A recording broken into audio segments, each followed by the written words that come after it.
వంటిల్లండి. మీరు అందరూ ఎలాగున్నారు? ఈరోజు నేను చేయబోయే రెసిపీ ఏంటంటే మిర్చి గసాలు చేయబోతున్నానండి. ఇది మిర్చి బజ్జీ చేసుకుంటారు కానీ ఆ మిర్చి ఇది దీంట్లో కట్ చేసి పిక్కలన్నీ తీసుకొని పెట్టుకోవాలండి. ఇలాగా ఇప్పుడు మిర్చి ఏదైనా మీకు చూపిస్తాను. అలాగే ఇది ముందుగానే ఆయిల్లో ఫ్రై చేసి తీసుకోవాలండి. ఇప్పుడు ఇది ఆయిల్లో ఫ్రై చేద్దాము. అలాగే మిర్చి గసాలకి కావాల్సిన ఇది మసాలా అండి. ఇది నువ్వులు, గసగసాలు, ఎండు కొబ్బరి, గరం మసాలా అండి. ఇవి 4 ఐటమ్స్ ఫ్రై చేసుకోవాలి. మామూలుగా ఆయిల్ లేకుండా ఫ్రై చేయాలండి ఇవి. ఇప్పుడు మిర్చి అనేది ఆయిల్ పెట్టుకోనండి. మిర్చి అనేది ఇప్పుడు ఫ్రై చేసి తీసుకోవాలి. గరం మసాలా అనేది ఇప్పుడు ఫ్రై చేసి పెట్టుకోనండి. పెట్టుకున్నాను. ఇప్పుడు మిక్సీ పట్టుకుందామండి. మిర్చి అనేది ఫ్రై అయిపోయింది కదండి. ఇప్పుడు చూడండి, ఇప్పుడు మిర్చి ఇలాగా పచ్చివాసన పోయినంత వరకు ఫ్రై చేయాలి. ఇప్పుడు ఫ్రై అయింది కాబట్టి మనం తీసుకుందాము ఒక ప్లేట్లోకి. ఇప్పుడు మిర్చి తీస్తాం కదండి, అదే ఆయిల్లో మనం కర్రీ చేసుకోవచ్చు. ఇప్పుడు అదే ఆయిల్లోనూ కొంచెం అర స్పూను జీలకర్ర, అర స్పూను ఆవాలు వేసానండి.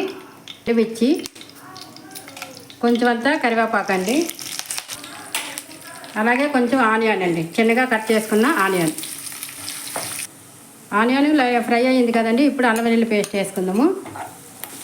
ఇప్పుడు అల్లం వెల్లుల్లి పేస్ట్ పచ్చివాసన పోయింది కానీ ఈ 2 టమాటీలుగా పెద్ద పీసులు కట్ చేసుకోవాలి. అలాగే అర స్పూను పసుపు అండి, సరిపోనంత 1 స్పూను సాల్టు, అలాగే ధనియాల పొడి, జీలకర్ర పొడి ఆపు అర స్పూను వేయాలండి. జీలకర్ర పొడి, ధనియాల పొడి, అలాగే దీనికి సరిపోనంత కారం మనం ఎక్కువ తినొచ్చు, ఎక్కువగానే ఎక్కువ కూడా తినొచ్చు, తక్కువగానే తక్కువ కూడా తినొచ్చు అండి. ఇది మిర్చి గసాలు కాబట్టి కొంచెం కారం చూసుకొని వేసుకోవాలి. అలాగే ఇది పచ్చివాసన పోయిన తర్వాత మిక్సీ ఇలా పేస్ట్ చేసుకోవాలండి. ఇప్పుడు ఈ పేస్ట్ అనేది దీంట్లో వేయాలి.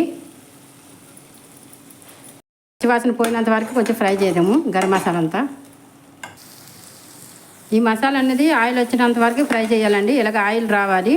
ఆయిల్ వచ్చిన తర్వాత దీంట్లో ఇప్పుడు మిర్చి వేస్తున్నాం. ఫ్రై చేసిన మిర్చి అనేది వేద్దాము.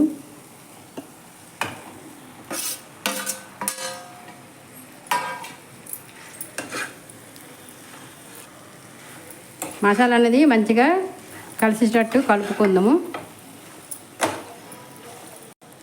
అలాగే కొంచెం చింతపండు గ్రేవీ అండి, ఇది కొంచెం వేయాలి, ఎక్కువ వేయకూడదు. అలాగే వాటర్ కూడా వేస్తున్నాను. మనకి గ్రేవీ ఎక్కువ కావాలంటే కొంచెం వాటర్ ఎక్కువ వేయొచ్చు, తక్కువగా కొంచెం దగ్గరగా కావాలంటే తక్కువ వేయొచ్చు వాటరు. నాకైతే బగార్ రైస్కి కొంచెం గ్రేవీ కావాలి కాబట్టి కొంచెం వాటర్ వేస్తున్నాను నేను.